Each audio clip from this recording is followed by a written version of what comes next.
Imagine a product so powerful, it creates profit without producing anything physical. A product so invisible most people don't even realize they are rebuying it every single day. That product is debt.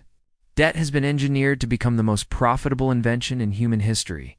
It has financed wars, toppled empires, enslaved nations, and silently drained wealth from everyday people. Yet most of us can't explain where debt originated, who built it, or why it dominates our economy. The history of debt isn't just about money, it's about power. At its core, debt is a promise. You borrow today and repay tomorrow. But buried in that promise is the true engine of profit: interest. Interest turns time itself into money. Ancient civilizations understood its danger. In Mesopotamia, debts were tracked on clay tablets, but rulers periodically wiped them clean in jubilees because they knew too much debt would break society. The Hebrew Bible required debt forgiveness every 50 years for the same reason. Without limits, debt could enslave entire populations. As history progressed, elites stopped erasing debt and started weaponizing it. Medieval Europe banned usury, excessive interest, yet merchants found loopholes. Loans were disguised as trade deals and complex agreements. By the Renaissance, banking families like the Medici built dynasties on lending. They financed kings, popes, and merchants, gaining wealth and political influence. Debt became a tool of power. The real shift came with state debt. When the Dutch Republic fought for independence, it financed the war by selling bonds to citizens. People loaned money to the government, earned interest, and could trade their debt like property. For the first time, war could be funded not by treasure, but by the future. England copied the idea. Creation of the Bank of England made public debt permanent. Governments didn't just borrow during crises, they became dependent on borrowing. And the bankers who controlled this debt became essential to the state. Debt became the foundation of modern power. The profits were enormous. Lending to governments was safe because states could tax their citizens. Wars that once bankrupted rulers could now be waged indefinitely, expanding empires. Markets and opportunities for more borrowing. The more nations fought, the more they borrowed, and the richer creditors became. As industrial capitalism expanded, ordinary people got pulled into the system. Railroads, factories, and infrastructure were financed with credit.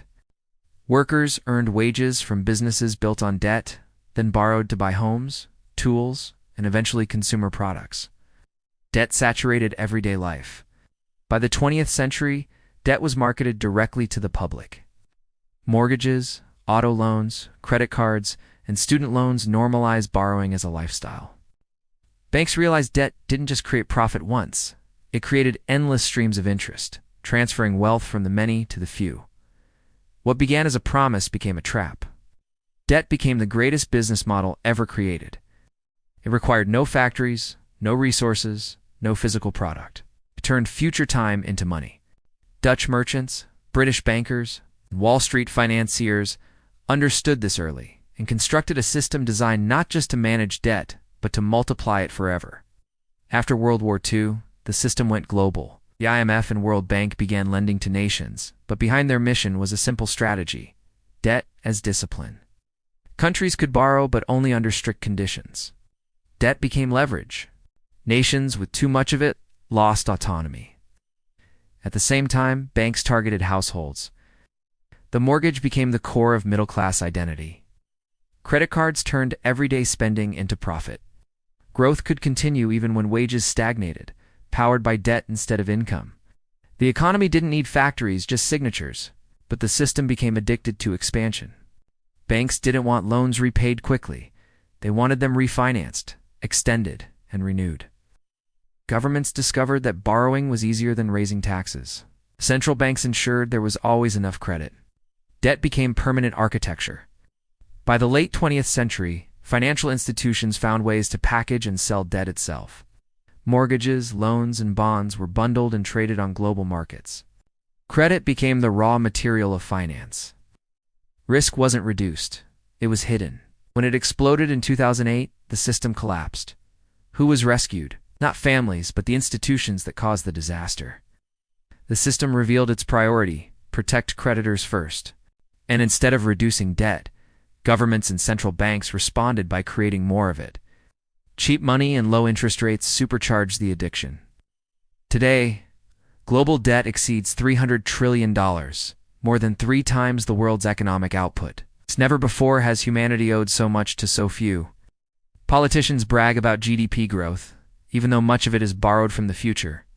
Inflation acts as a silent tax, eroding wealth to sustain the system. Debt funnels wealth upward. Those with assets borrow cheaply to grow richer. Those without assets borrow expensively, trapped in repayment. Debt becomes a reflection of class, justified by financial systems. And now, with central bank digital currencies emerging, debt may enter a new phase. Money that is programmable, traceable, and controllable. Loans could be approved automatically, penalties enforced instantly, interest altered in real time. Efficiency for creditors could mean less freedom for debtors. Truth is simple: debt is not neutral. It has been deliberately cultivated as the most profitable product ever created, a product that turns time into money and directs wealth upward. The system depends on keeping you indebted. Real wealth begins with reducing dependence on borrowing and questioning the illusion of easy credit. From clay tablets to digital currencies, the pattern hasn't changed. Debt enriches creditors, burdens debtors, and reshapes society to benefit those who control money. And the cruelest trick is that we re-encourage to celebrate it, to call it progress, to confuse borrowing with prosperity. If this shifted your perspective, subscribe to History Behind Money. History has the answers. You just have to look.